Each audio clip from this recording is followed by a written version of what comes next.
Okay, let's call this meeting to order. Roll call. Richard Cardone, present. Olivia Montgomery, present. Dennis Geik, present. 1.2, Pledge of Allegiance.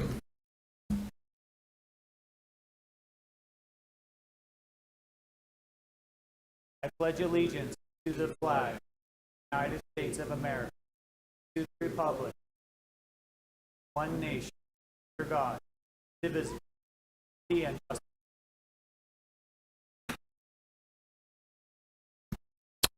Okay, moving on to 1.3. Citizens, please sign in the attendance sheet up front.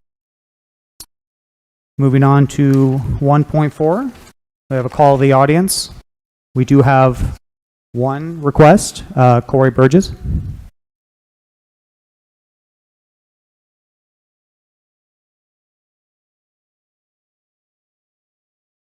Good evening, members of the board. I've come before you today to clarify items concerning myself, as I was attacked both personally and professionally by this administration. I believe the board acted without all the information regarding this issue and were misled by school leadership to believe all these lies. I wanted to take a moment in the call of the public to air my concerns. I will begin with a timeline of events to help set the stage. On Monday, May 8, 2024, I met with Mr. Richard to discuss my previous interview for principal at Mojave High School. During this meeting, he informed me I was not chosen as the principal for Mojave and I would be reassigned to River Valley to work as a TOSA with Mr. Wilcox. Richard stated that he was excited for this move and it was going to be a great experience. On May 10th, Mr. Richard doubled down on this by announcing to the staff at Professional Development that the dream team of administrators will be made up myself, Mr. Huthman, and Mr. Wilcox. May 29th, Mr. Wilcox informed me that I would no longer be a TOSA and be reassigned to a classroom. These two were a forced transfer by Mr. Richard, who did not care he was impacting my family with a $10,000 a year pay cut.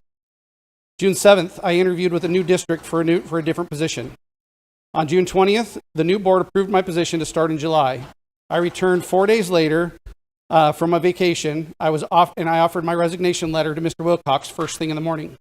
I then drove to meet with Mr. Dell to discuss some expenditures for the 23-24 school year, which he had asked about. But I had previously asked Mr. Dell to send me the questions in advance so I could prepare for this meeting.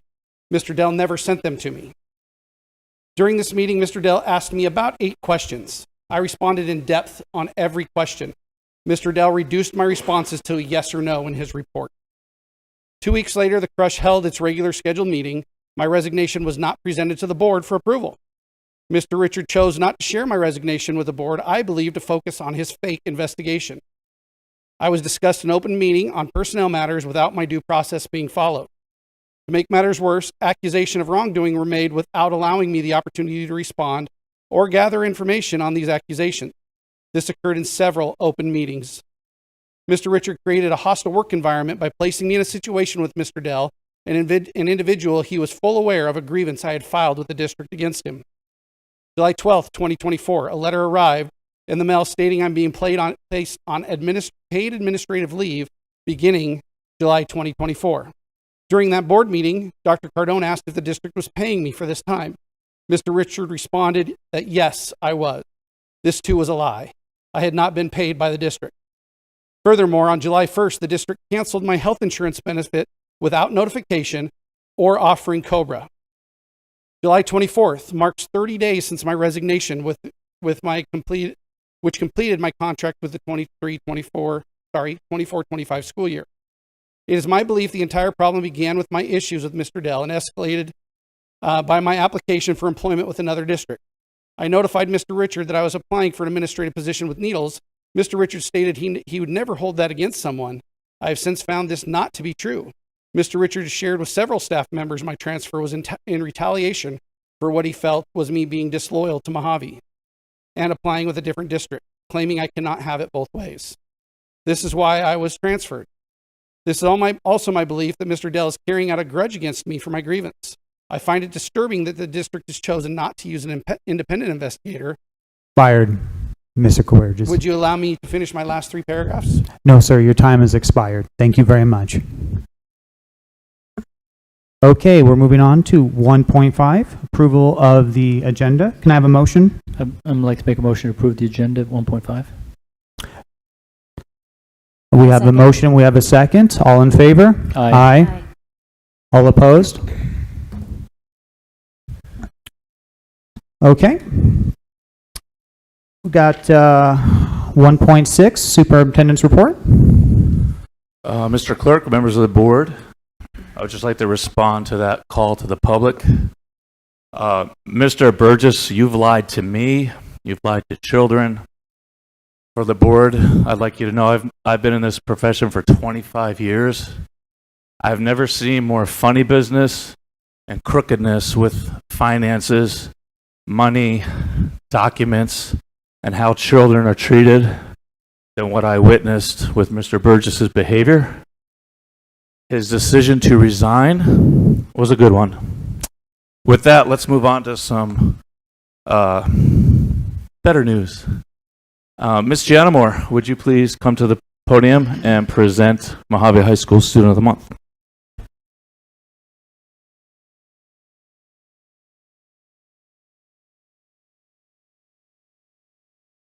Hello.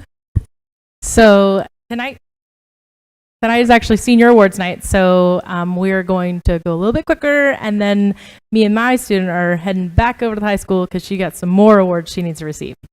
But I would like to introduce to you Emily Osuna. She is a senior at Mojave High School. She is passionate about her academics and her extracurriculars.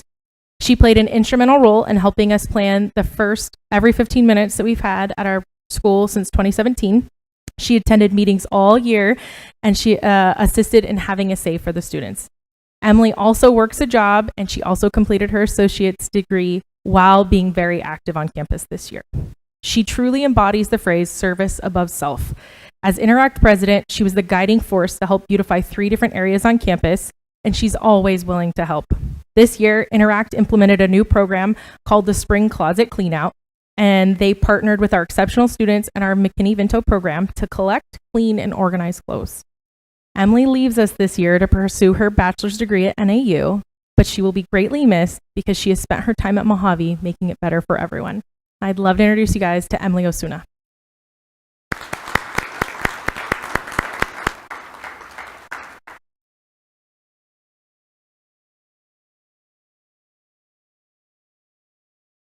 Congratulations, Emily. While we're on the topic of Mojave High School, I would like to acknowledge our Teacher of the Year from Mojave High School.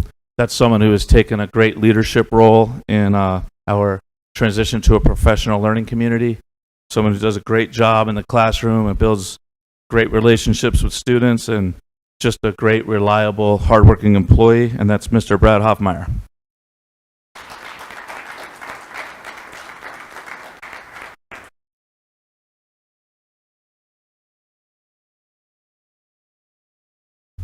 All right, Mr. Moore, would you please present CRUHSD Academy's Student of the Month? Good evening, board members. CRUHSD Academy Student of the Month is Alyssa Galindo. Alyssa transferred over to CRUHSD Academy from River Valley High School as a sophomore to catch up on some classes and initially planned on transferring back to River Valley High School. Once at the academy, she really enjoyed the staff and the online platform and decided to finish her education here. While talking to Alyssa's teachers, they all expressed how polite and courteous Alyssa is during all of their interactions that they've had with her, and had nothing but good things to say. Alyssa has always worked above and beyond, ensuring that she met her online attendance requirements each week. Alyssa is now graduating a year early as a junior and is planning on attending MCC to become an ultrasound technician this fall. We at CRUHSD Academy are excited to see where her future takes her. Congratulations to our Student of the Month, Alyssa Galindo.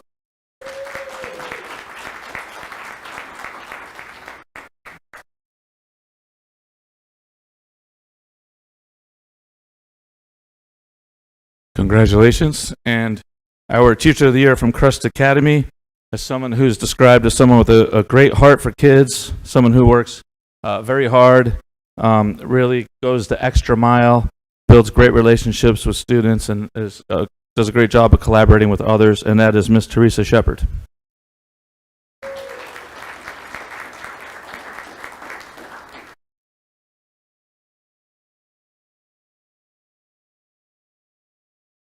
And Mr. Moore, you come back over here and present River Valley. I'm sorry, Mr. not yet. Mr. Wilcox.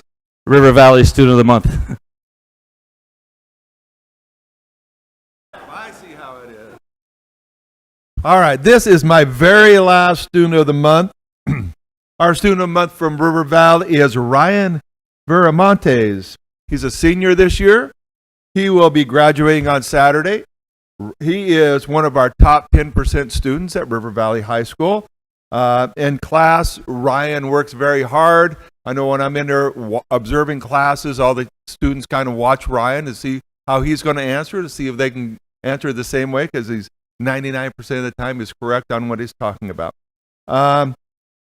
This past week, I noticed that we handed out yearbooks on Wednesday, and when Ryan walked into the cafeteria, all the girls that he sits with at lunchtime yelled for Ryan to come over so they could sign his yearbook. So he's very popular with his senior class, does a great job at River Valley, and our Student of the Month is Ryan.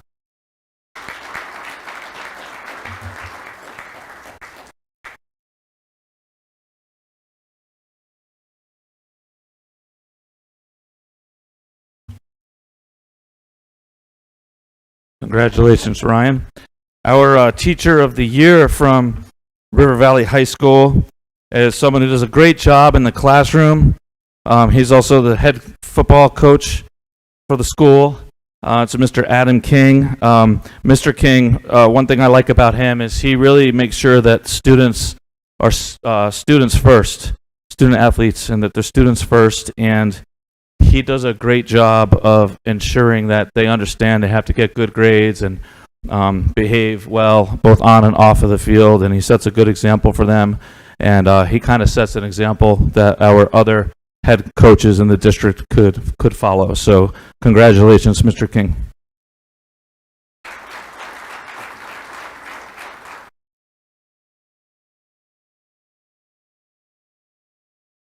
And one more person I want to acknowledge.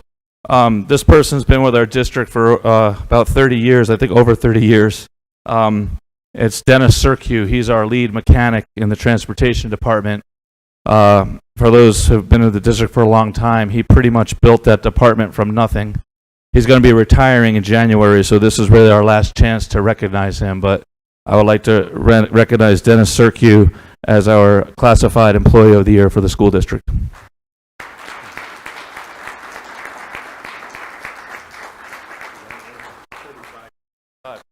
35 years. Board members join for a picture.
Okay, moving over to 2.1, donations.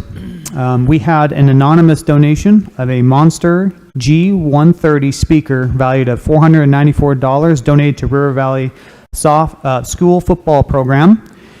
Usually we request a motion for a thank you letter, but this person is anonymous, so this will be the thank you right here. So thank you to whomever did that. That was very generous. We really appreciate it.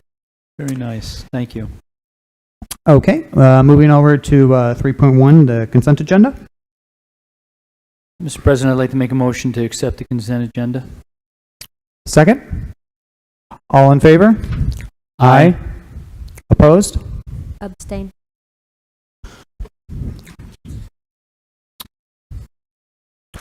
Okay. We're going to go over to 3.2, Director and Supervisor Report. Oh, I'm sorry. I'm sorry? 4.1. Oh, my apologies.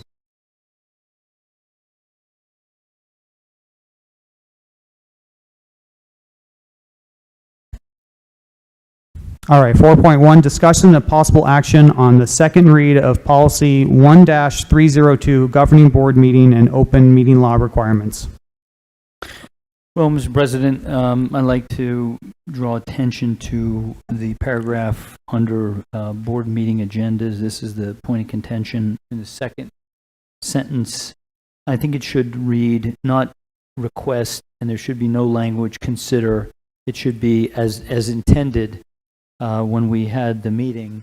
It should read something to the effect, board members may add items to the board agenda, period. Because that's what the whole spirit of that was, and somehow it got corrupted. And I don't think I think it's kind of accidental when you had the different people putting in over time.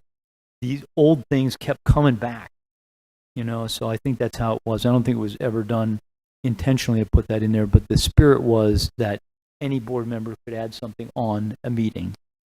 And the way that's written there. But on the bottom, I know, but the next one has. But then let's go to that. That's I go to the second.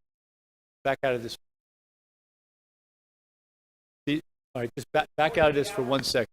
Back out of this. All right, now look. See here it says here. It says right there. It says revise. Okay, let's go on that one. So just go slow down here. So it says here. It says under second sentence, board members may also request, and it's items to be considered. That was never the spirit of what we wanted. The spirit of what we wanted is board members could put something on the agenda if you weren't the president.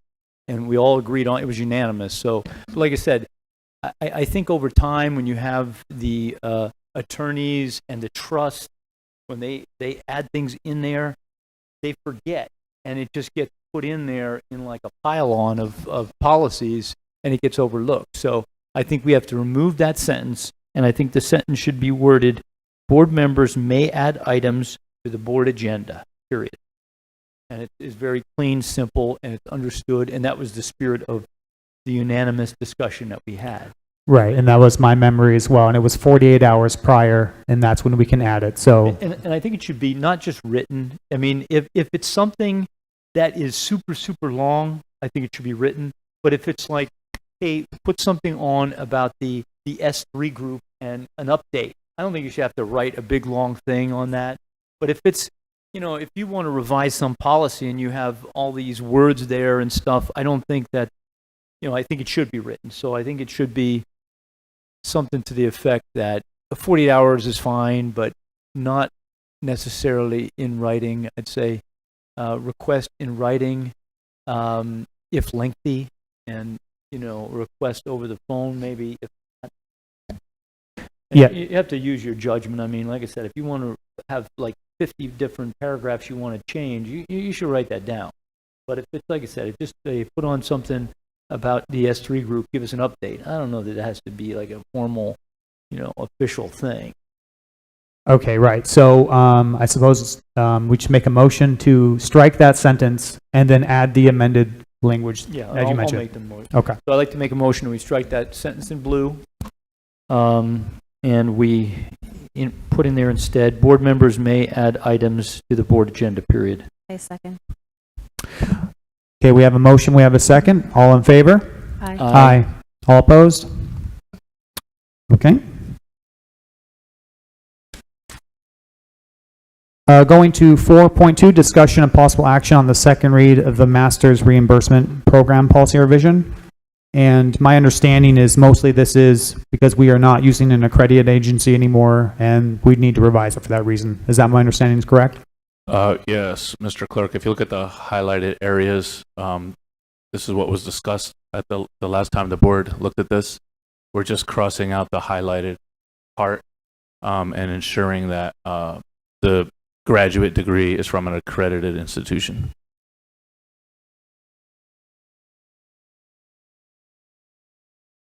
Okay, does anyone have any comments on that? It seems pretty straightforward to me. And you're okay with this, Dr. Richards? Oh, okay. I'm going to make a motion to accept 4.2. Second? We have a motion and a second. All in favor? Aye. All opposed? Okay, moving on to 5.1, new business. Discussion and possible action on the approval of Trust Alliance renewal. Mr. Clerk, members of the board, this is our annual district liability insurance, and it did increase. I don't know if you had a chance to look at all of the attachments, but they did a pretty good job of explaining why. The main reason being we did add 5 new vehicles to our transportation fleet. Obviously, that would cause our liability premium to increase. We also, in the past, they base it on a 10-year average, but more precisely, the last 5 years in which we've had a number of claims because of water damage, and those were the reasons that there has been an increase. And how long a period of time is this contract for? It's for 1 year. Okay, good. Now, I know we tried in the past to get other quotes, and we could never get anything to even, come in here and give us a quote. I mean, can we still keep looking in the future for that? Maybe, over this next year, we could try to find somebody that could give us, an additional quote on this, so we don't have to feel like we have no choice. Yes, sir. There is one other group that we approached previously. We could certainly try that again.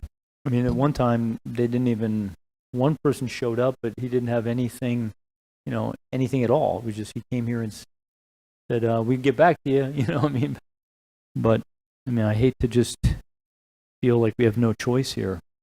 Is there any way we can go out of state, maybe? Yeah, I don't know. I know we did look at that pretty extensively last year. The issue was not a lot of places were willing to even give us a quote or take us on, was the primary thing that I recall. Okay. But we can certainly try again in the future. Yeah, I just wanted to mention that. I'll make a motion to accept. Second? Okay, we have a motion and a second. All in favor? Aye. Aye. All opposed? Okay. Alrighty, moving on to 5.2. Discussion and possible action on the approval of Aspen Food Service Cooperative Program. Ms. Moore? Members of the board, thank you for being here tonight. I am here to present Aspen Cooperative Program for your review and approval. Aspen is a food service cooperative offered through the Mojave Cooperative. By joining Aspen, our district will remain fully compliant with all procurement requirements while also saving the district some money. Aspen conducted a valuation based on our district frequently purchased food service items and our current pricing. Their analysis indicates potential savings of 15% or approximately $5 per case. Based on our current purchasing pattern, I estimate that can translate to an annual savings of approximately $20,000. Participation in this program does involve a 2% membership fee based on the district's annual food service purchases. In addition, Aspen requires a holding fund deposit equivalent to approximately 6 weeks worth of purchase. Aspen uses this fund to pay vendor invoices on our behalf, after which the district reimburses the holding fund. And if we ever do choose to leave Aspen Co-op, we get that holding fund. So recommend that we move forward with Aspen as a fiscally responsible and procurement compliant solution for our food. Well, what are we doing now? We don't have any. Well, why can't we just buy it ourselves? It just, you know, we let these people in, and they're like a cancer.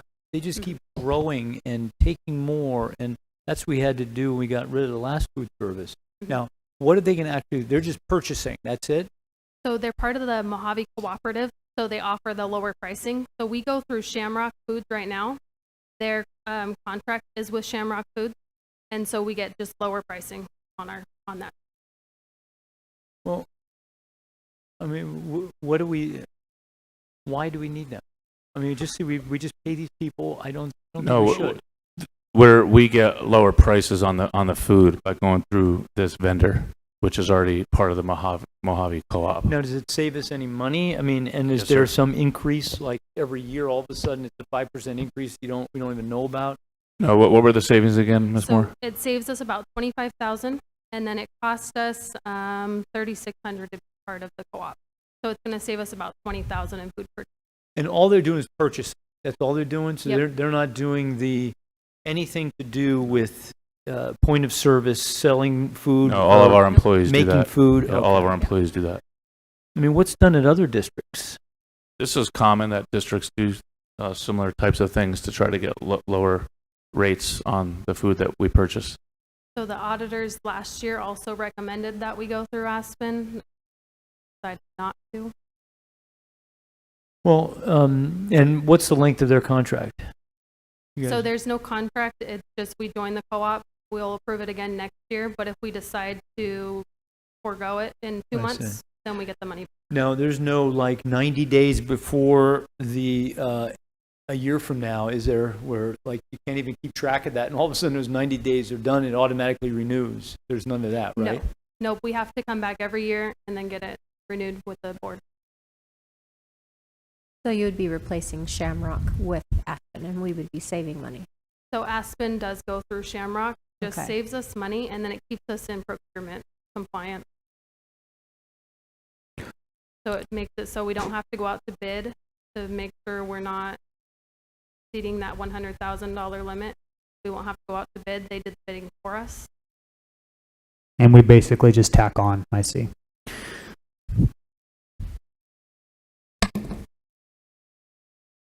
I don't know. I'm always leery of these companies. They're like vultures around the school district. What do you think, Dr. Richard? You're totally for this? If you look at our food services this past year, it was in the red. Ms. Moore and myself have worked pretty hard to try to get it out of the red. We've done a couple of things, from reducing force, looking at other ways to save on expenses. That's what initiated this conversation. I thought it would be a good idea. There's no long-term commitment. At any time, we can stop using this service. The projections are that it will save us about $20,000 compared to this past year. So in an effort to get us out of the red, I think we should move forward with this. Okay, I make a motion to accept. I second. Okay, we have a motion and a second. All in favor? Aye. All opposed? Okay. Alrighty, we have, moving on to 5.3, discussion and possible action on the expense budget revision, number 3, fiscal year 25. Again, Ms. Moore. Members of the board, I'm here to present our revised budget for your review. Per our AD reports provided, the budget has increased approximately $630,000 as a result of our ADM growth from our 100th day ADM. These additional funds have been allocated to our maintenance and operation fund, Fund 001. In addition, we have reallocated resources from our district additional assistant previously held in our 610 to further support our 001. So Fund 610 has been very stable, so we determined it was important to provide additional support and flexibility to our maintenance and operation fund to ensure continued. Approving revision number 3. And there's no increase to the taxes to the taxpayers at all? Not that I know of. I'll know that next. Okay, I make a motion to accept. I second. All right, we have a motion and a second. All in favor? Aye. All opposed? Okay, moving on, 5.4, discussion and possible action, conflict of interest policy. Okay, well, I had this added on here because I think a few things have been violated. Specifically, our board president has a conflict of interest statement that she says she has no conflicts of interest, but she has admitted in an open meeting that she does have a conflict of interest. So I don't know what that means, but that certainly that document is not accurate at very least, and maybe fraudulent at worst. But she claimed in open meeting she's got a conflict of interest. My worry is when you have somebody working for the Department of Education out of the Mojave County office, that you can't help but being conflicted, especially relative toward the superintendent. If you work out of that county office as an employee of the Department of Education, you're seeing the financial goings on. You're seeing any how the superintendent functions with the county superintendent, functions with the other superintendents, and it's very difficult when you have someone that is in that capacity. And I think it allows for a person in that capacity to be doubly the superintendent's supervisor, and I don't think it's appropriate. And she herself said it's a conflict of interest, and that paper is not updated. And I think that is a big problem here, because she admitted that. And I think we should increase our conflict of interest policy so we take care of some of these borderline issues.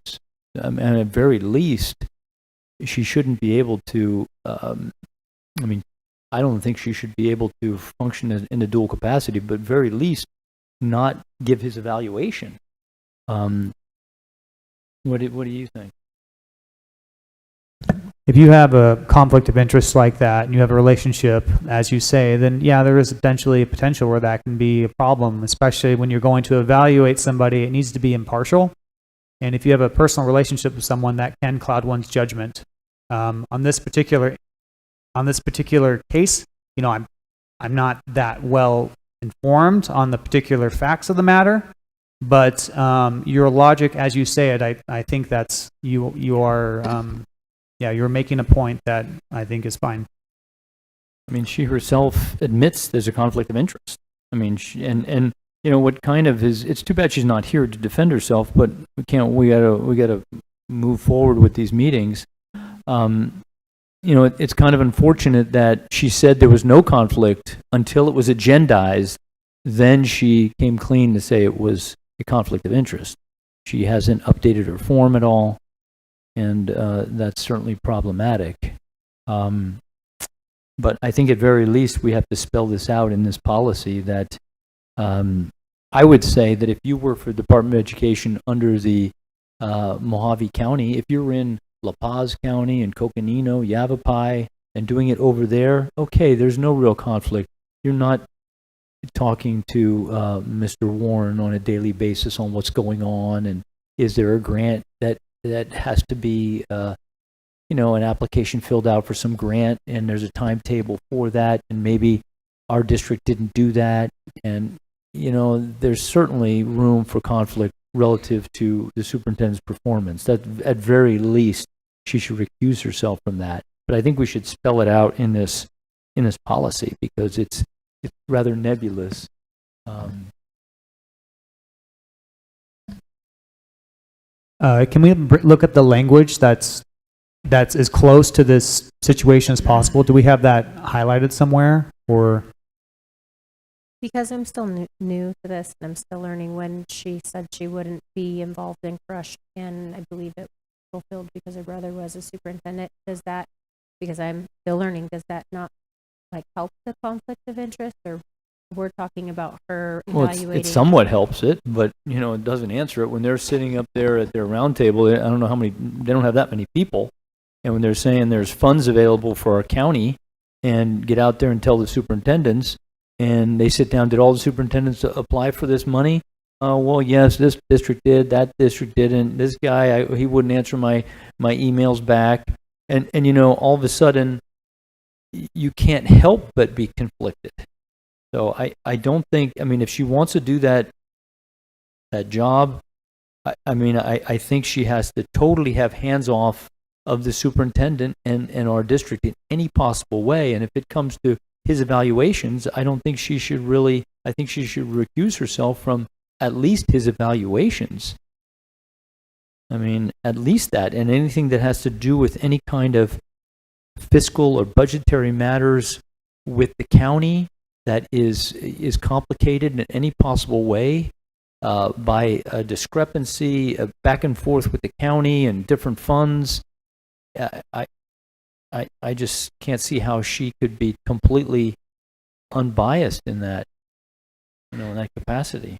If I were to put myself into her shoes, I would, if I had a personal relationship of that manner, I could see myself recusing myself in that same way. So I do agree with what you're saying. And again, she's not here to defend herself, which is unfortunate, but you know, the meeting has to go on. So, okay, so do we want to amend the language in a certain way, or?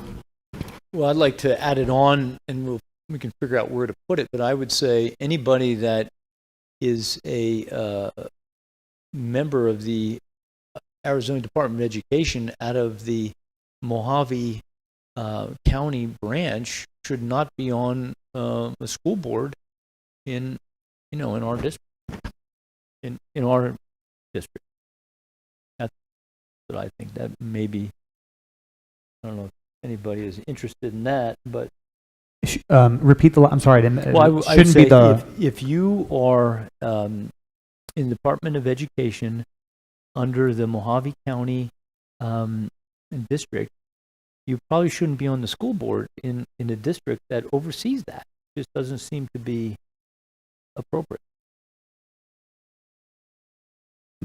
And if we would add this language, would this be like a grandfather clause in terms of the situation we have now, and she'd be forced to recuse herself, or how would that function with her being the president now? Well, I mean, I don't know if grandfathered in. I'm not interested in that. Yeah. I mean, it's too small a town and too small a county, and you know, at very least, I think that she should recuse herself from his evaluation, and any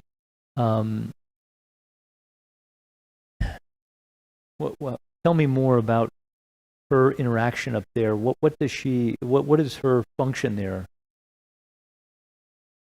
From what I know very little about the function, because John Warren never communicated with me. He never talked to me about this. He never talked to me about this position. I know just as much about it as anyone else does. There's been zero communication from John Warren. So I don't know. He's never discussed with me exactly what she'll be doing. I've seen a few emails that have gone out to all the superintendents about grants that she's involved with and advising districts with regards to title money and grants. But other than that, I'm not sure what her role is. Did she send you an email? Yeah, I believe I've received some emails from her. You know, already she said she would not be involved in our district in any way, and she's already violated that. So, I mean, that's not acceptable. I mean, she promised that she would, exclude herself from anything to deal with our district and her brother's district.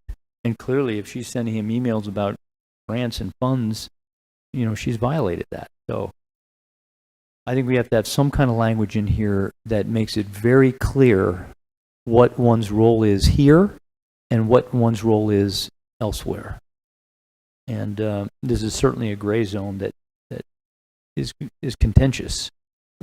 But I would say I make a motion that if you work for the Department of Education out of the Mojave County district, such as Ms. Brown, that she has to recuse herself from the superintendent's performance, his evaluations, and I'm not sure how the financial aspect works, but maybe she has to recuse herself from some of these budgetary things. I don't know what ramification she has at that. If she's sending you stuff for funds, how would that spill over into our district relative to her dual role?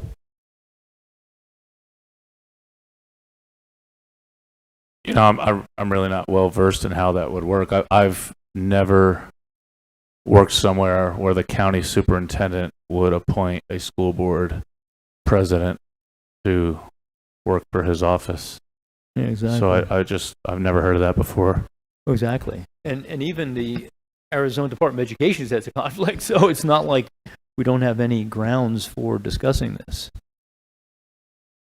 Okay, well, in this circumstance, I think, if you have a personal relationship, I think it's quite clear you would want to recuse yourself. So I think that's a reasonable precaution, and I think that's a reasonable motion to make. So are you finished with the motion? Yeah, I would say let's just start at this point because I don't know the financial ramifications. I think my motion is that if you have this dual role, you should not take part in evaluation of the superintendent in any way, and if there's any other areas of conflict, you should recuse yourself also. I second that motion. Okay, we have a motion. We have a second. All in favor? Aye. Aye. All opposed? Okay, the ayes have it. I Um, don't know how to answer that because I don't. You vote yes or no, or you recuse yourself. That's what you vote. Okay, then I recuse. Okay. Alrighty, moving on to 6.1. We have a setting for the next meeting, date and time. On here, the recommended June 9th. Does anyone have a problem with that? Is that okay? June 9th.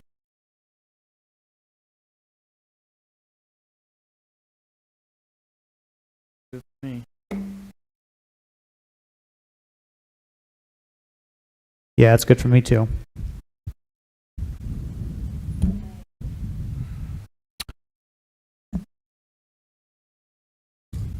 Okay. No, yeah, you don't need a motion. Okay. All right. So looks like June 9th. That'll be the next meeting, 6 p.m.